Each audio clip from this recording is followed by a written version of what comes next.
In today's video, I'm going to teach you how to wear multiple hair pieces at once on Roblox.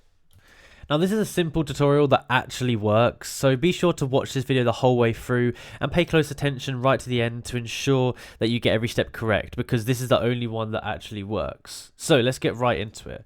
The first thing we actually want to do is we need to go onto the Roblox website like I've done here, and then we can go over to our avatar over here.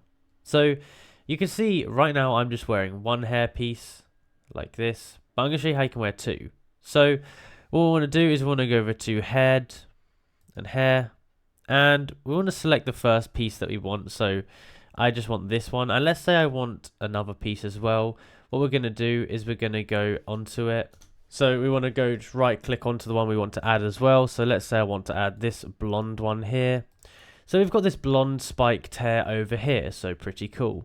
So if we want to add this as well as the other one, what we've got to do is we've got to come up to the top, and there's a little URL up here. It says roblox.com/catalog, and there's some numbers here. So we want to double click on these numbers and open them here. And we want to go ahead and copy these numbers. So now that I've copied the numbers, we want to go over to avatar, and I want to go to advanced. Now in advanced, what we can actually do is we can click on the asset ID and paste the number in that we've just got. So we can hit save,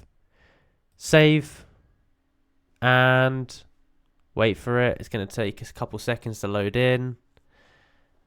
Any second now. And boom, you can actually see we are wearing both hairs. Now this spiky one definitely is kind of bigger than the John's hair one, so you can't actually see the John's hair. But you can see that we have actually got both on at once. And if I was wearing another one, look, you can just see where I zoomed in there, but you can see I actually haven't got the second hair on.